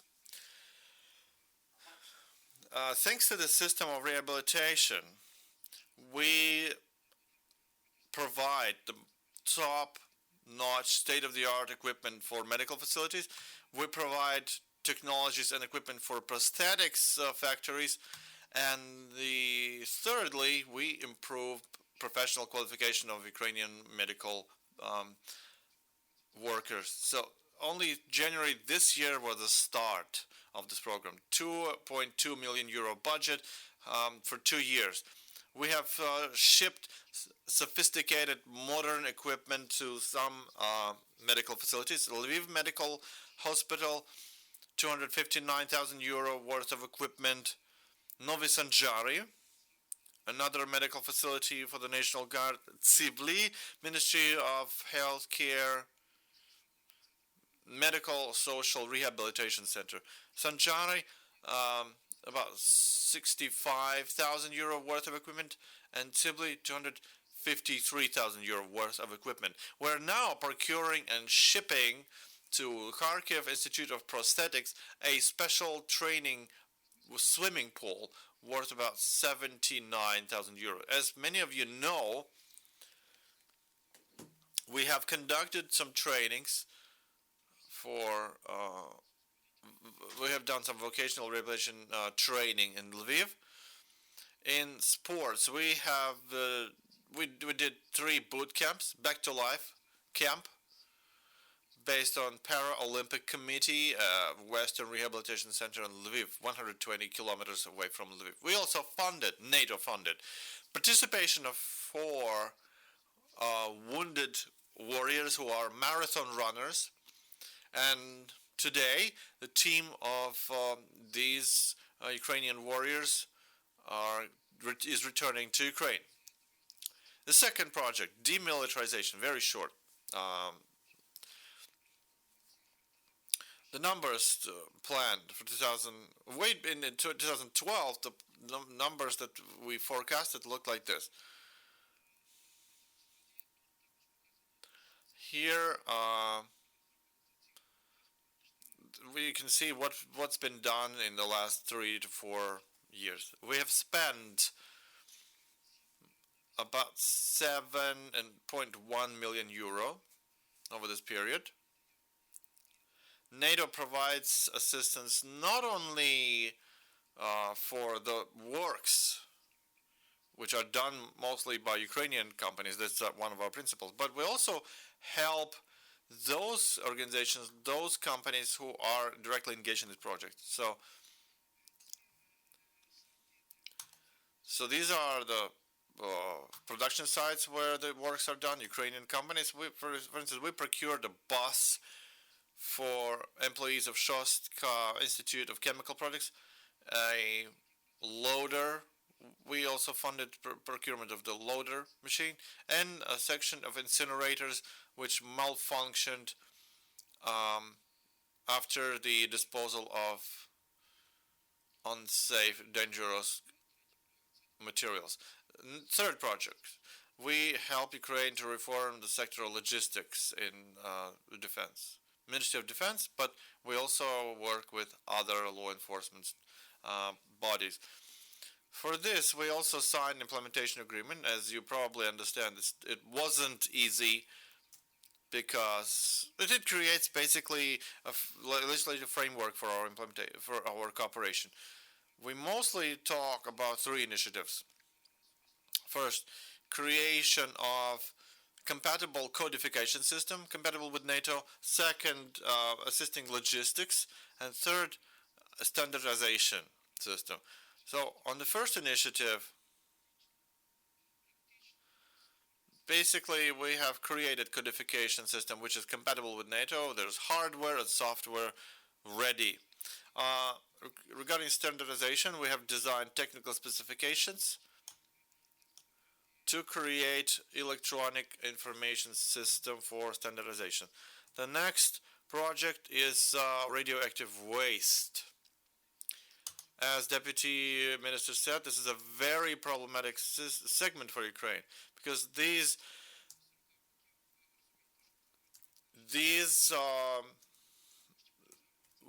burial sites are there, radioactive waste is there. So this year we have commenced this project. Vakolikchuk is a military unit in the forest, and 2 kilometers away is the residential area. People live there. So currently we have completed the first stage of the project. We have done assessment. In May we signed a contract with AT Engineering, and currently we practically completed. Ukrainian company has completed, using the NATO funds, completed disposal, extraction and disposal of that radioactive waste from the burial site. They are now extracting the concrete well and starting to recultivate the territory. So there's a person, representative of that company is here, so you can ask questions. And to conclude, another program. It's not trust fund, it's a program where my agency, my office, has assisted to equip 2 demining teams in Lugansk and Donetsk region, specific equipment, specific kits for searching and neutralizing dangerous objects. 2 million euro was the funding for this, and we trained several Ukrainian experts. And to conclude, what what are the challenges that we faced in the implementation of this program? Very low motivation of Ukrainian managers, line managers. We understand everybody's doing their job, and people who are responsible for NATO programs, this is like something additional burden to their main work. Second challenge, low coordination between agencies. And another thing to mention, if you know that any software, any program product has to go through expert assessment and protection of information, it's a very lengthy and a very time and money consuming procedure. So if we could at least simplify this procedure for trust funds. Thank you. Thank you for very detailed and comprehensive presentation. We see that a lot has been done, and the time is too short to speak about everything. So maybe we can speak half a day to list the practical results that help Ukrainian soldiers and Ukrainian civilians. So one problem is you outlined is motivation. We need to motivate people to take ownership of what they are doing. It's not some additional burden. It's what makes our life really better. Now I would like to give floor Lieutenant Colonel Veli Ticelli, advisor on automated management system, NATO liaison office in Ukraine. I wouldn't like to repeat the information that you have received on the fact sheet when entered this room. I would like to speak instead about those that missing from this sheet. First of all, I would like to confirm that my colleague of European General has said about the problems with involving the advisors into the constructive work. Usually it is done too late. So we encourage our Ukrainian colleagues to do it in time. Let's see now the projects. First of all, I would like to speak about the knowledge sharing project. It is also entered the implementation phase, not only RASP and the tactical communication, established an institution that our NATO subject matter expert arrives to Ukraine approximately 10-12 times a year for direct consultations. Also, a website was created at the NATO's information structure, and the Ukrainian experts received access to this website after proving their rights. Through this website, they can put up questions and receive answers on a need-to-know base. Also, through this website, some software items will be released for Ukraine. The RASP, the Regional Airspace Security Program. Actually, the first phase was accomplished completely. Now we are waiting for two events. From Ukrainian side, to change some legislation on acceptance of the foreign equipment, and from NATO side there is a slight problem. It's only administrative, because the original CAI, Common Airspace Initiative, within the framework of which the RAS project is done, ends this December. It was signed years ago, and all the participating nations have already expressed their will to continue and also to include Ukraine into this work. This work with the RASP includes providing some equipment, providing operational links to NATO facilities, some similar facilities, and the aim is clear: to share the information about the problematic civilian flights, like the 9/11 flights were in the United States. Let's return to the tactical communications. After launching the trust fund, it became clear quite soon that the original aims cannot be reached by the original methods. Either the funds were overestimated or the Ukrainian needs were underestimated, but the actual funds we have not enough to finance any Ukrainian big state projects or programs from start till the end. So instead of finding such programs, we are trying to focus on the issues that we can support effectively. The tactical communication is such an issue. In early 2015, 1,700 radios were shipped to Ukraine that are currently used in the ATO zone for tactical communication between the units. Later, some needs were added to the original request from the Navy, from the Border Guard Service, and from all the stakeholders and warriors in the ATO zone. So the project was reintroduced. Now we are looking forward to provide for Ukraine means for satellite communication, secure satellite communication. When you have a look at the financial means, it shows some it's showing some 1.7 million euros. Not long ago, it was 2.5 million. The difference is the worth of this tactical communication project. Actually, last month, Ukraine sent the updated request for the communication equipment, and it should be shipped early next year.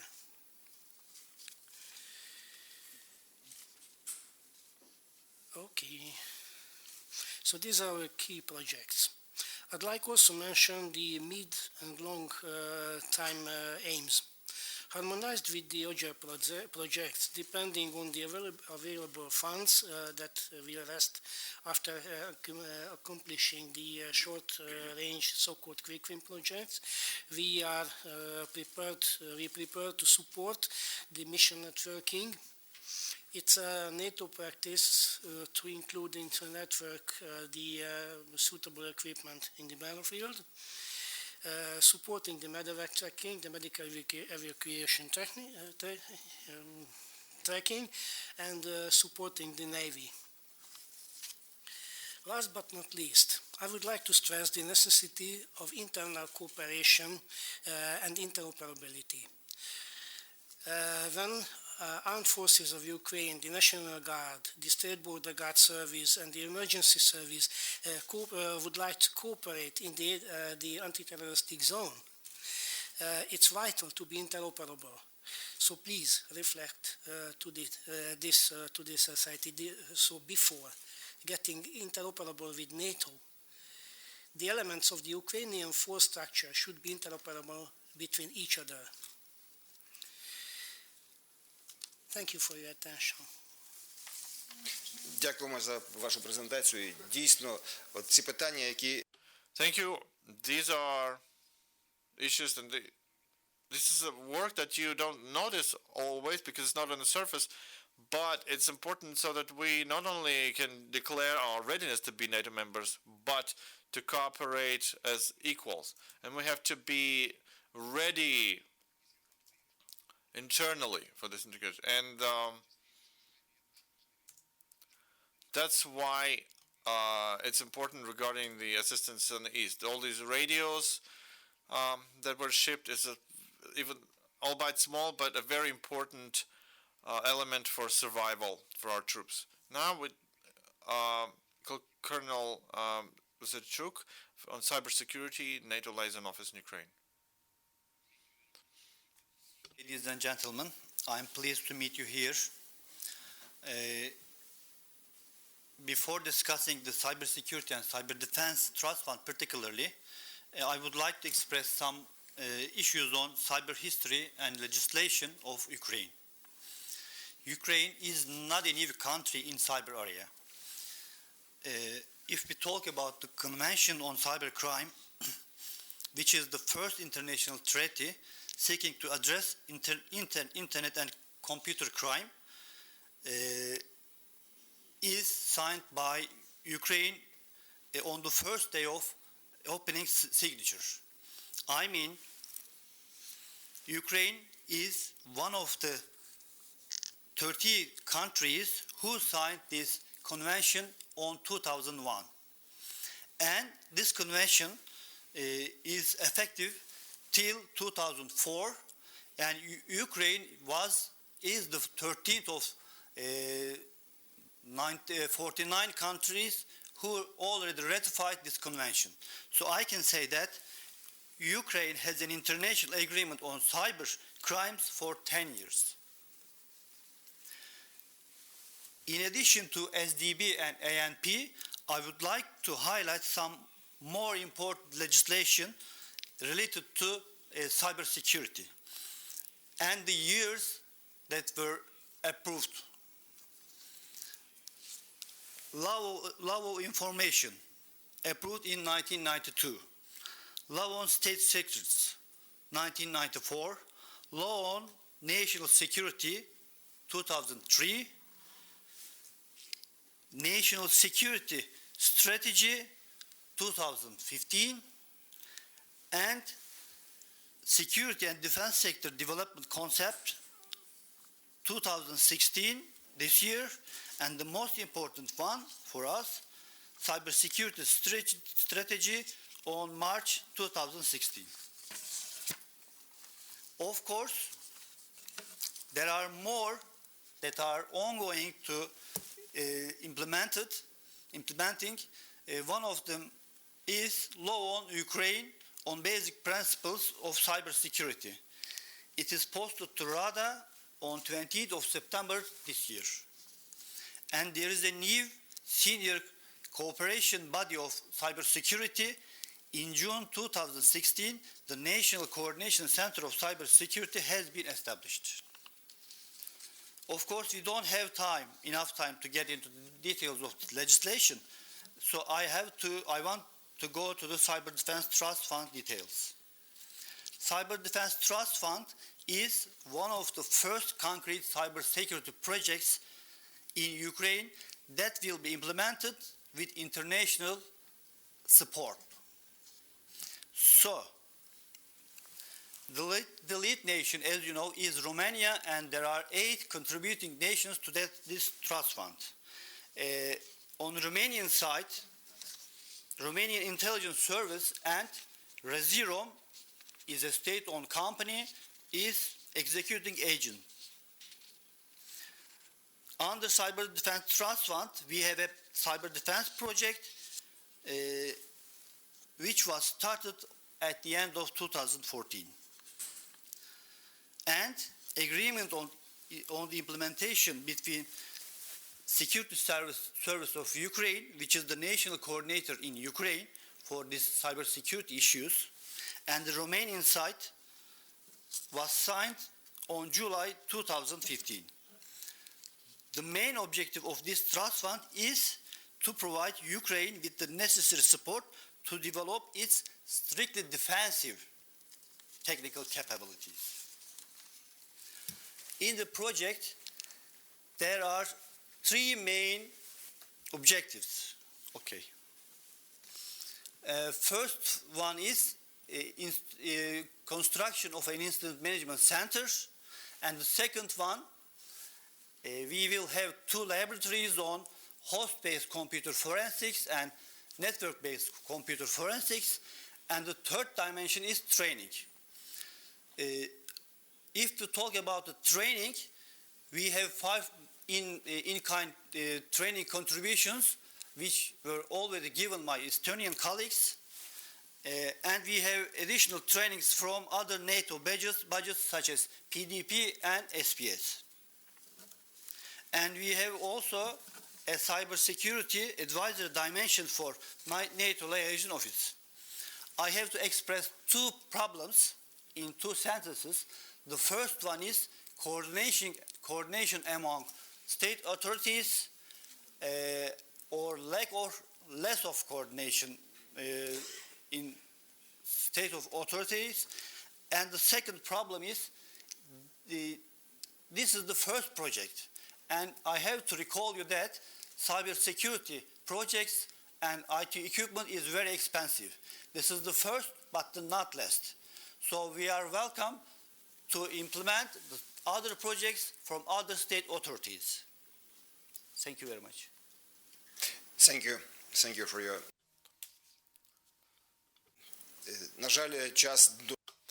Unfortunately, time is flying, and we have very limited time to have a thorough discussion on all the issues. But we will be able to ask 2 or 3 questions to experts. After that, the closing remarks, 1 or 2 minutes regarding the points of interest. So if there are questions, please ask away. My name is Vratislav Maraikin. I'm a director of the time engineering company which implements the project on disposal of radioactive waste from historical burial sites that Mr. Litvinchuk referred to. I would like to comment a little bit and express my expectations also. Indeed, in Ukraine, there are a lot of such burial sites that have been there for more than 30 years.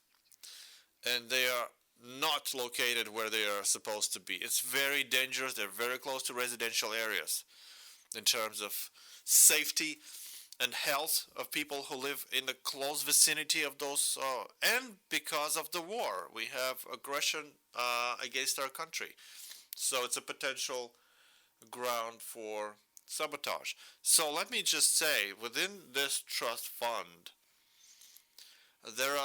there's a pilot project, but let me focus your attention that the Ministry of Defense and NATO Procurement Support Agency should put all the available efforts to continue this project. This is very, very important. Thank you. Thank you. First row.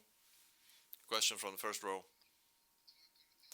2 very short questions. One to Mr. Litvinchuk. You mentioned that there are problems with registration. You mean registration for the equipment to be shipped here? Or is it the problems with registration as a procedure? Or do you mean registration of some additional documents, certificates, or permits? And also a very short question to Mr. Kutuk. You mentioned that there is equipment shipped as part of cyber defense initiatives. What kind of equipment is that we're talking about? Because what are the functions of that equipment, at least? Thank you. Yeah, if you allow 2 short questions, we take the questions first and then answers. Sergei Yanchuk, Ukrainian Union of Peacekeeping Veterans Organization. Mentioned in your presentation about English language project for public servants. Is it expected to start soon, and what educational institution is going to provide it? This is my first question, and the next question is about the youth initiatives. Also in your presentation it was mentioned, and I would like to know what youth initiatives are supported by NATO Professional Development Program. Thank you, sir. Дякую. І останнє запитання, будь ласка. And the last question. Sergei Kondorov, Department of Info Security, NSDC. I also, regarding cyber security, as part of the cooperation between Ukraine and NATO in cybersecurity, has your approach been changed? Does NATO recommend to Ukraine to change from cyber security to cyber war? Because it's not a secret that both the USA, European countries, and Russia and China don't only speak about defense as a mechanism. They are actively using cyber methods in the reverse direction. And China and Russia has agreed different parameters already. and they also use the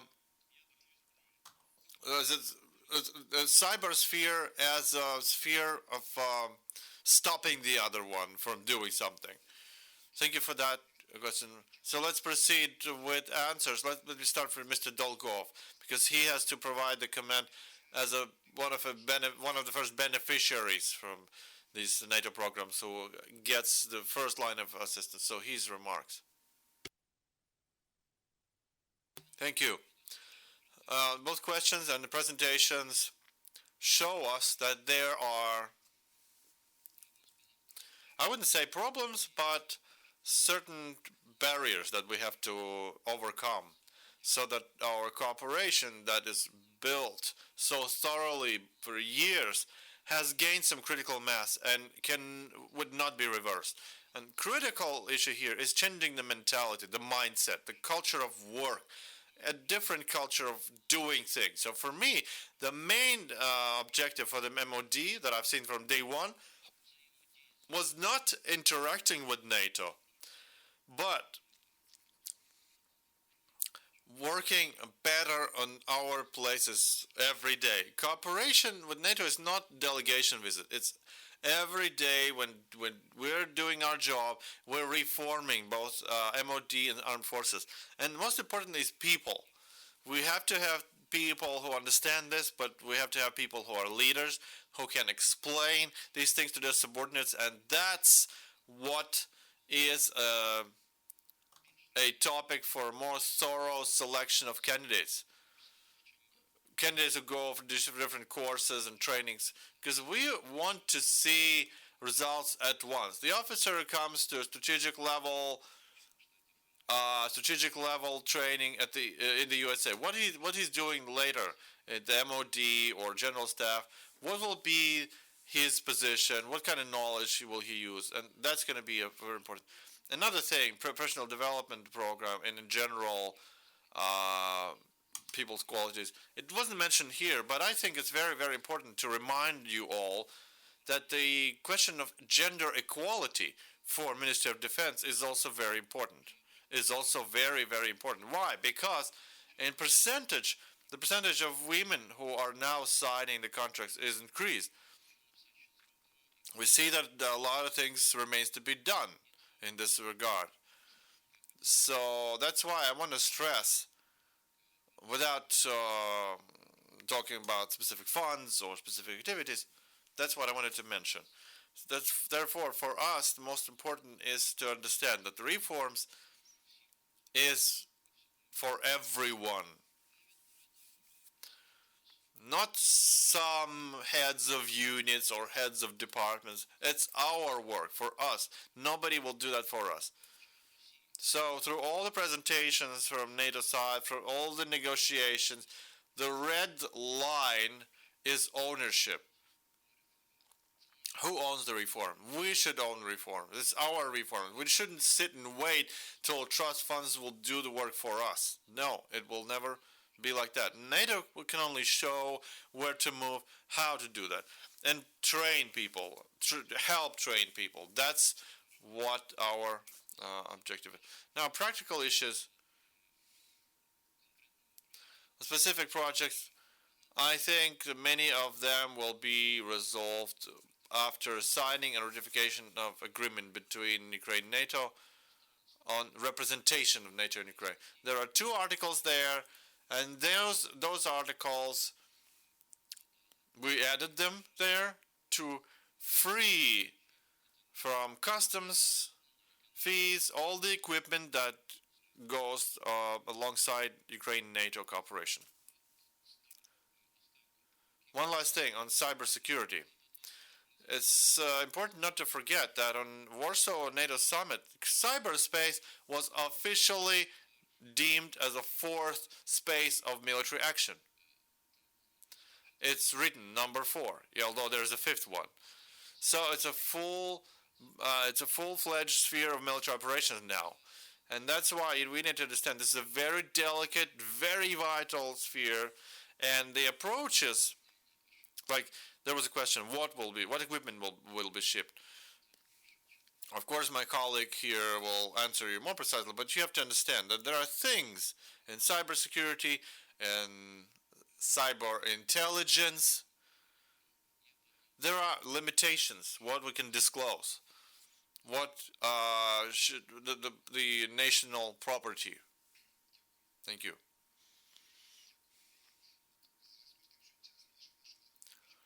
Because we are running out of time, we can take some 10 extra minutes. Okay, short remarks to all other participants of the panel. Short English language training will be starting very, very soon. It's within the next couple of weeks. Our main training provider is Tarasevchenko University, but we also have the National Defense University under the MOD, and we also have some private providers. The people we train are normally connected directly to our projects. So, it's not like we can train everybody in Ukraine. Again, you are 45 million people, and there's a lot of thousands and thousands of people who needs training. So, unless you're directly connected to some project that NATO is dealing with right now, in the civil structure or in the military structure, I think let's talk about it. Just send us a message on that. And on the youth initiative, this summer we had Young UA, we called it 2016, and there is a lot of documentation on that on our Facebook page, and we intend to run one more on the same structure in 2017. The concept is to gather about 100 young people. Дякуємо, пане Уруп. Ми дійсно вже не маємо часу більше. Тематика дуже цікава, але... We unfortunately are running out of time, and just a few words. Mr. Lesenchuk? So it was about registration. Registration, as surprising as it is, there is Decree 153 that outlines the whole mechanism of implementation. Of our project, 3 have already been registered. It's not too easy, but it's very accessible, and we're happy to cooperate with Ministry of Economy. I would like to say that any software, foreign software that comes from another country and implements in the security sector, it has to go through very sophisticated expertise and competition on protection of information. It takes some 5-6 months of work and a lot of money, comparable sometimes with the creation of software. And foreign donors are asking, well, how this procedure should be simplified. And in wrap up, I want to say that implementation of projects is not only money, it's also initiatives of people, wish to work, and a lot of work from both sides, NATO and Ukrainian side, including people who are right here in the audience. Thank you. Thank you, Malatiseli. Just shortly to one thing about the offensive cyber means. Actually, let's be precise. Offensive cyber means have not the armed forces of the Russian Federation, but the SMB. Not China, but the Chinese Secret Service. Not Israel, but the Mossad. There is a slight difference. And just like the in case of the nuclear weapons, NATO do not have. Some member states can have such means, but Thank you. Thank you. Mr. Kuchuk, you have the floor. Okay, I want to start from the easy question, which was the equipment. Equipment is known for this, and you can find all the details of our project on RADA website. The agreement, the details of the equipment, and I can say that I have the details, but we don't have time. We have several equipment and software for cybersecurity area. And in the project, we have only one critical information infrastructure protection, because it's very expensive to protect each critical CII, I mean. So you can find all the details, if they are not secret, on RADA website. And the second question, in addition to my colleague, I have to say that NATO declares officially always defensive actions, not offensive actions. And you can find offensive actions from individuals. Not a state official declared that they have offensive units on cybersecurity area. And you can find additional information from in YouTube. There is a close meeting, interview with the responsible person in HQ NATO, Christian Liftander. Please write there, cyber defense and Christian Liftander. You can find the interview about this issue. This is the exact question asked to him, and he gave the clear answers. Thank you for your explanation and remarks. And хотів би, на жаль,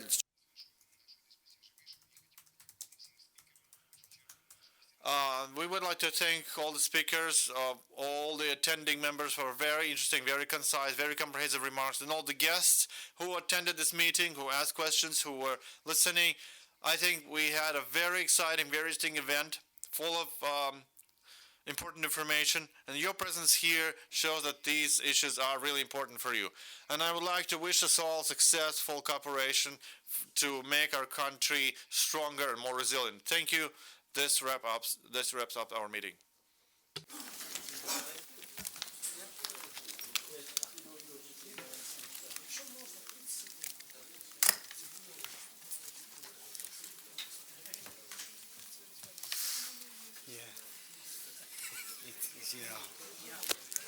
Congratulations. Yeah.